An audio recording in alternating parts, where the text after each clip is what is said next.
I'll get to episode 234 in just a moment, but before we do, I'd like to ask for your support of iCantCU. Whenever you need to make a purchase at Amazon.com, please use my affiliate link by going to iCantCU.com/Amazon. That'll take you to the Amazon.com homepage. Shop as you normally do. Check out as you normally do. It doesn't cost you anything more, but I do earn a small commission on most purchases. Again, that's iCantCU.com/Amazon. And remember, iCantCU sounds like a whole sentence, but it's only 7 characters long. iCantCU.com/Amazon. Thank you so much for your support. I really do appreciate it. From Studio B in Swarthmore, this is the I Can't See You podcast with David.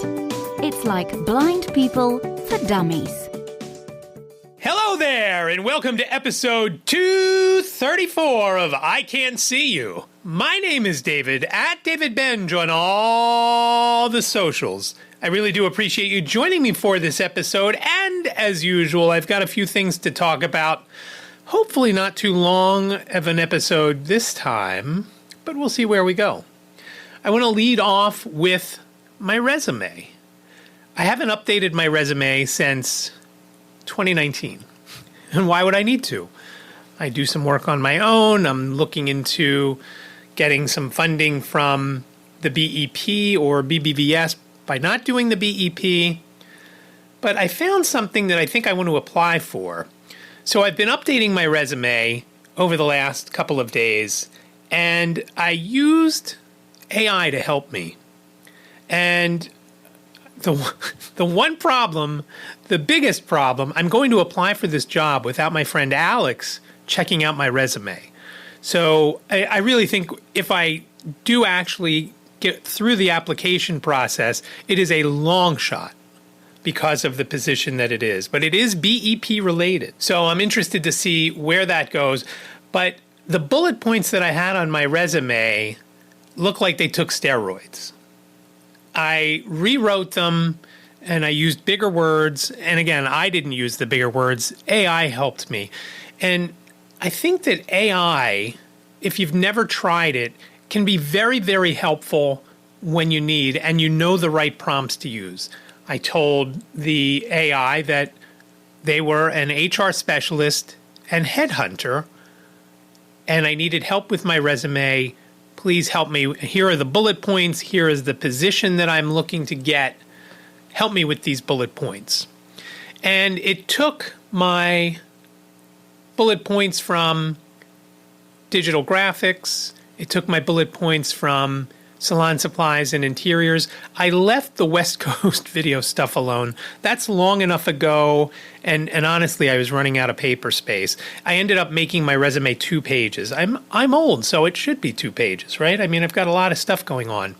I also had it help me write my career objective. I plugged in my old career objective, and again, put in the position that I was going to be applying for, and I said, help me out here. Something along those lines. I don't think I said, help me out here. I said, please rewrite it. So instead of 3 or 4 sentences, it's now 5. And again, the sentences are a little bit longer. It sounds fantastic. I didn't even recognize myself.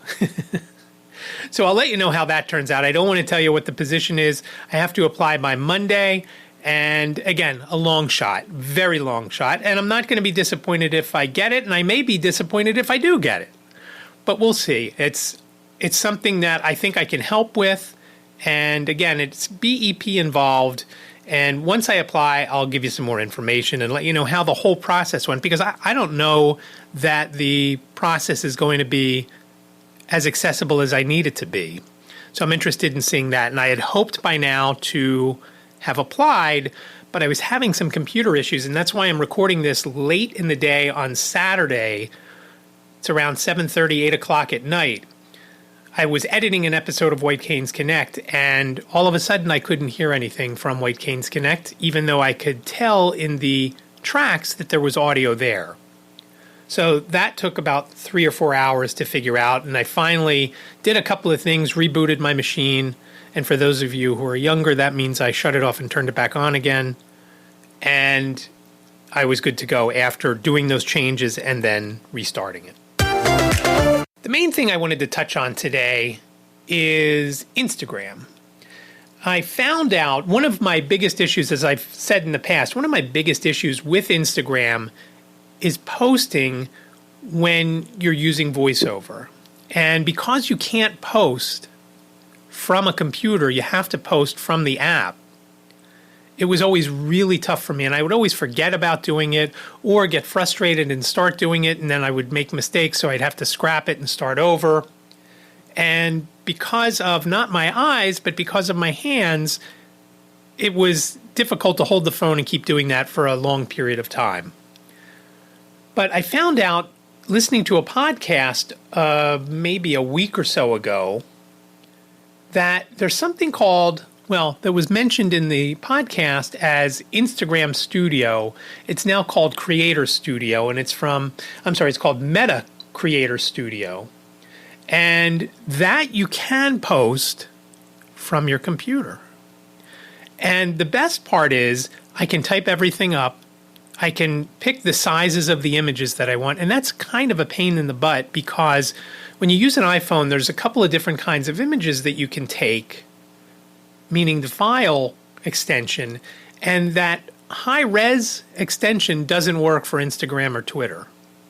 For some reason, when you do it on your phone, I guess it gets converted when you're in the app, but using Creator Studio, it does not. So I was limited to the number of pictures, and I did post pictures if you go to my Instagram account, as I said I would do in last week's episode from the Philadelphia Magic Gardens. And I posted them after going through and figuring out how to do it. I posted them, I put in the alt tags and everything else. The alt tags did not appear when I posted them. And I was really disappointed about that because that is so important to folks who have visual impairments or are completely blind. They don't know what's in the picture. And the computer-generated alt tag is just not great. It said something like a man in front of a wall or something like that, or something along those lines. It just wasn't good. And to me, it wouldn't have been usable or recognizable. So I was really disappointed. Now, I had reached out to a company and they had gotten back to me asking which app. I'd said, look, I'd love to use your product, but can I do the alt tags? I don't see anything here where I can also add the alt tags. And this app would also be something that I could do on my computer. And I have to make sure it does the alt tags. And again, if I can post and schedule posts, the scheduling part is just great because then I always think about it at 2:00 in the morning. And of course, probably the worst time in the world to post anything. If I could set everything up, let's say for the next day, post something at 9 in the morning and sometime early afternoon, and then again around 4 or 5 p.m., I'd be able to get a lot of posts out there and be able to grow my Instagram following. But because I can, and it's so difficult to post, now sometimes I usually only post a couple of items, and typically I will do a carousel, which means I'm picking somewhere between 3 and 7 or so images and videos. But if I could do even just singles, I could do one of the ones throughout the day, could be just one simple post. Maybe it would be a meme or a quote. I love those, and especially if the alt tag works where I could put what it says in that quote, it would be awesome. So because Creator Studio didn't work, I am going to try this other app, and I will let you know how it goes, but it's just something that I hope works because I love posting on Instagram. And I was speaking to Brian Fischler today, and when he embarks on his baseball journey with his grant money from Flight for Sight, one of the things they'd like him to do is post on Instagram. So that would be something that would be cool for him to do, but it's difficult for him. Again, because he's blind, he can't do it and know what he's posting.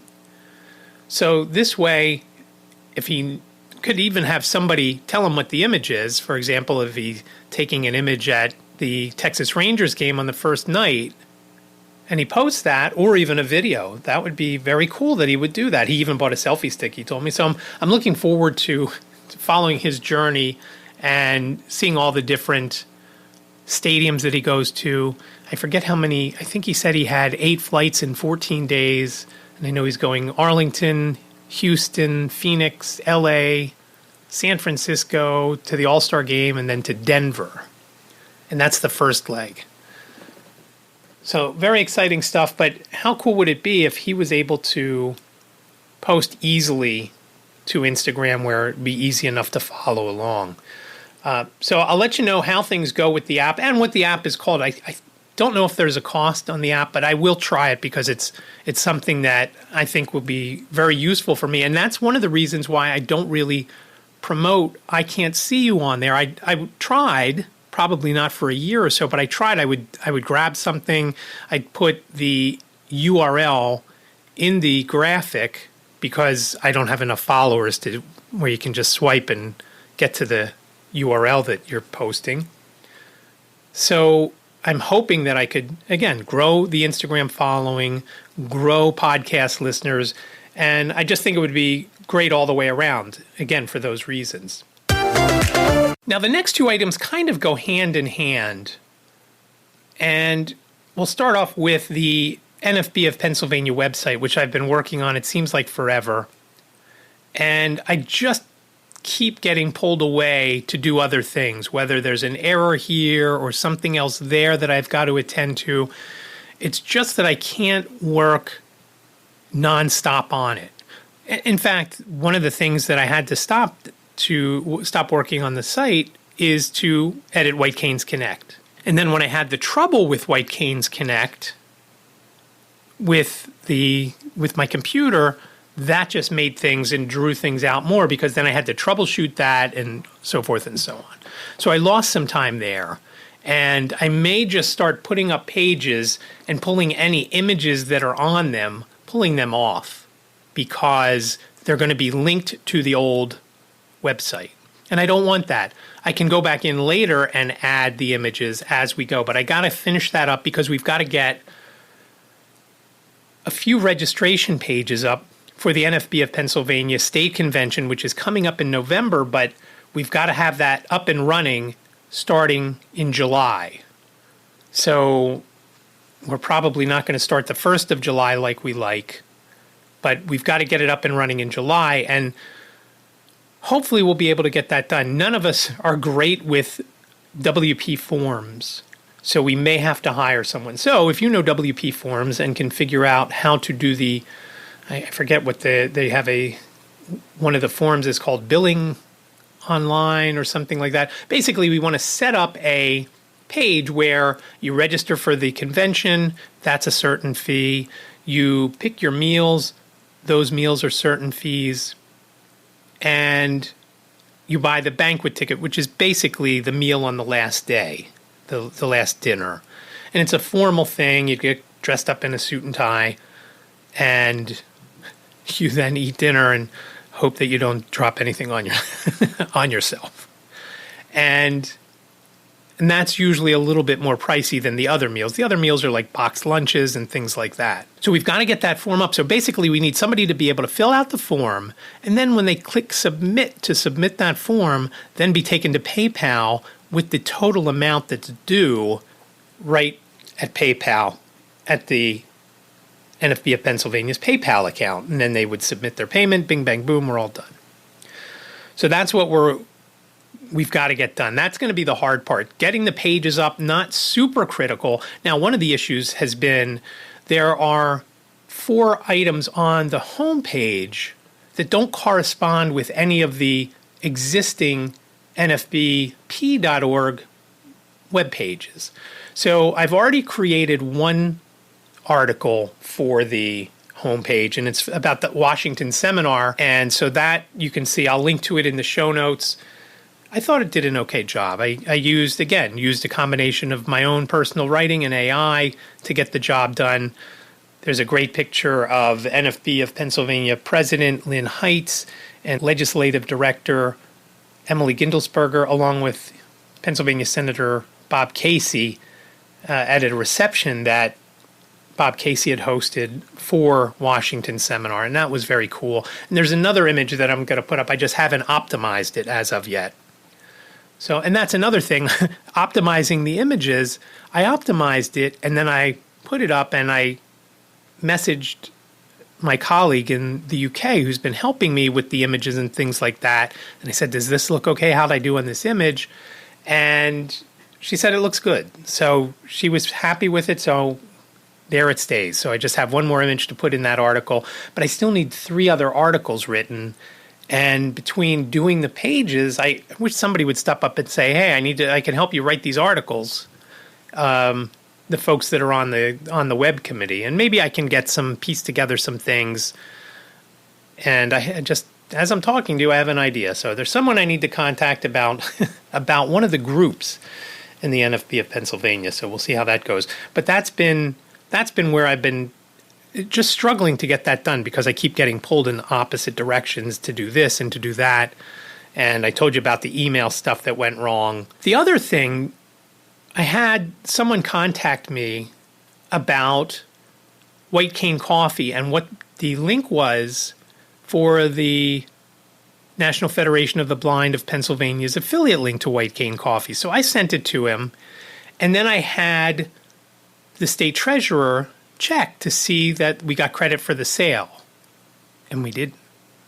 So, and affiliate marketing can sometimes be tricky. Had this person gone to White Cane's, and I always want to do that, had they gone to whitecanecoffee.com and looked around and then got the referral link and then went back using the referral link, I don't think it would count. Also, obviously, if they went to White Cane Coffee, put the stuff in their cart, then got the referral link and went back and checked out using that referral link, I also don't think that would count. But I don't know. It didn't count. Whatever, one way or another, it didn't count. So I actually tried last night when I had all these other things happening, and I actually tried it because I was so frustrated with the computer and the issues I was having editing the podcast. I thought, I'm going to order something using the Keystone Chapter White Cane Coffee affiliate link to make sure it works, because we hadn't had a sale, a referral sale in quite a long time. I don't remember how long, but we've had about 1,000 clicks and we've only had 3 sales, which that conversion rate is terrible. And I don't know what the reasoning is. I don't know if we need to link to specific products, and that would be better, other than linking to the homepage. But that's something I've been thinking about, and something that, again, once I get done nfbofpa.org, I will move on and try and fix that, both for the NFB of Pennsylvania affiliate link to White Cane Coffee and the Keystone Chapter link. But when I did the thing last night and I grabbed the link directly from the control panel in the affiliate section of White Cane Coffee, I then went into a different browser that I had never gone to White Cane Coffee in, Firefox, which I guess is Mozilla, and made the sale, or completed the sale, and I got some K-Cups for someone who would express some interest in, and the shipping was as much as the K-Cups. But I had that, it was twofold. I know this person is going to enjoy the coffee, the chocolate hazelnut K-Cups, and also it was confirmed that using our link works. So we'll have to see. I as soon as I checked out, I went back into Firefox. I looked to see. I went into the back end and I saw that we did get credit for the sale and everything was good to go. So sometimes it gets a little tricky with the affiliate marketing, and that can happen. But I'm happy that it worked, because I went through the whole, from beginning to end, using the one link, and I know now that I feel confident in that, as long as people click on the link and then go to the website, and don't go to the website first and then say, oh yeah, I have that link. It doesn't work that way. Just Listen is not very long this week, and I tried to get some more audio, but I was having some technical difficulties.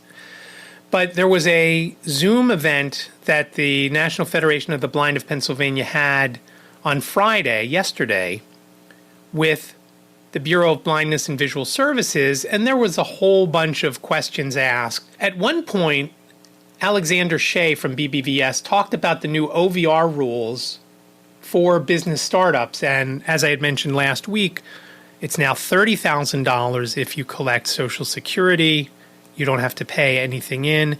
If you do not collect Social Security disability, you have to kick in 25%. So $7,500 if someone is not on Social Security disability. So just a great opportunity for blind and visually impaired folks if they want to start a new business and don't want to wait for the BEP. As I mentioned before, the BEP, they are finally starting to open up and at least evaluate the people to then send them to training. But they're only in the evaluating portion of the process, meaning you have to go and somebody makes sure that your mobility skills, meaning your white cane skills and navigation, are good. They want to make sure that you're computer savvy enough to operate a business. Once you get through that, then you get scheduled to do training for the BEP. And then that takes a couple of months and everything gets rolling. But it's not a bing bang boom situation. It is a long drawn out situation. So I'm excited to try for the $30,000 startup. As I mentioned, I have an idea. And I have to bulk up my business plan. What I have, after listening to the call the other day, is not enough. And I had asked some questions about the BEP that I had tried to record on my Zoom PodTrack P4, and for whatever reason it wasn't recording. I don't know why. But I did get this basic amount of information with Alexander Shea talking about the new OVR rules. And here it is on Just Listen. The amount that we could cover, it looks like I think it was $10,000, is now being raised to $30,000 per customer, and the policy in general is, let's say if we were going to give you $10,000, you would have to match that. You would have to match that amount. You'd have to have $10,000 of other seed funding, but we're going to reduce your match to 25% of startup cost, and this is for. And I have to. I'll just read this verbatim because this is kind of new, and this. If we have questions, fine. So, increase the small business startup maximum cost amount to $30,000 per customer. It was $10,000, and reduce the customer's contribution to the match requirement to 25% of startup costs for non-Social Security recipients.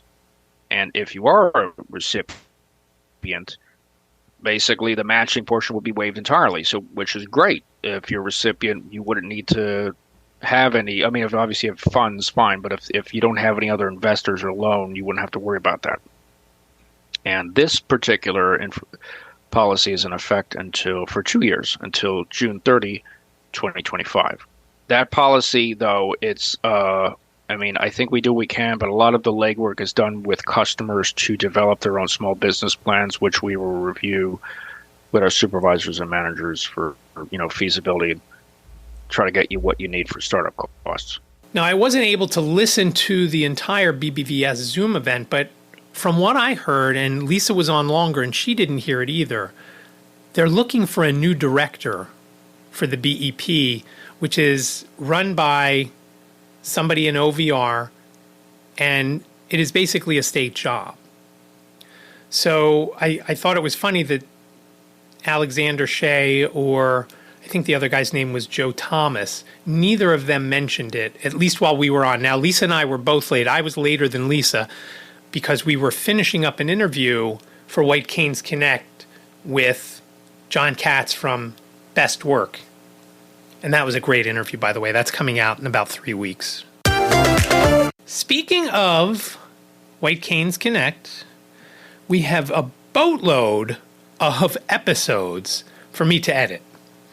We have scheduled, I think we've done 4 so far this month, and there were 2 right at the end of last month. So this week's episode coming out, which will probably be out by the time you hear this, is episode 076, and it's Ashleigh Rogers and Joanne Kim, who are both students who are scholarship winners. They each win $3,000. Now, I think there's a chance for them to win more. They will be at the National Federation of the Blind national convention in Houston. So I hope to meet them face-to-face in real life down there.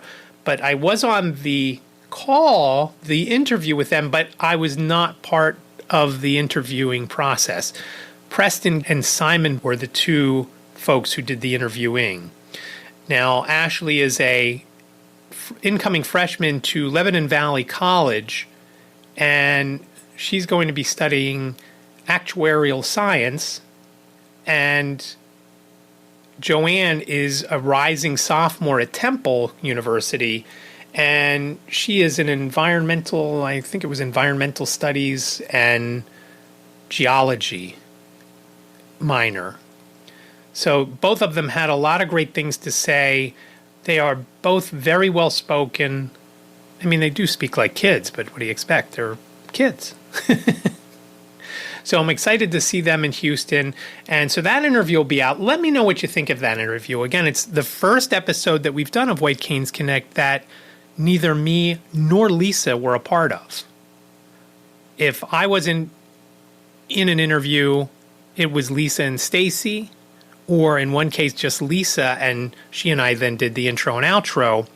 And a couple of times, Lisa and Stacy did the interviewing. And when Lisa hasn't been involved, I've partnered with Stacy a few times, and one of the upcoming events, it's Stacy and I. That's coming up. We have the Blind Gardener that we did an interview this week with. We have the Blind Kitchen. We spoke to her a little while back. So those are episodes coming up, along with John Katz from Best Work Industries for the Blind. That was a great interview. I can't wait to edit that one. Some interviews, I'm like, oh, I have to listen to that again. That's kind of tough to get through. And I'm not going to lie. Sometimes I have to use very creative methods to edit and take things and switch things around. So it kind of tests my editing skills sometimes. But episode 076 with Joanne Kim and Ashleigh Rogers, hosted by Preston Gaylor and Simon, will be available, like I said, by the time you listen to this. Check it out. Link will be in the show notes. You can find it on Apple Podcasts, Spotify, and so forth. And while I'm speaking about Apple Podcasts, I've been helping Brian Fischler set up the podcast for Flight for Sight. He and I have been doing that the last couple of days. We're just waiting for approval from Apple. And once you get that, it's off to the races. Because once you have that, all the others fall in line. So that is all I have for this episode of iCantCU. Remember, show notes are available over on the website, iCantCU.com/234. That's iCantCU.com/234. Remember, iCantCU sounds like a whole sentence, but it's only 7 characters long.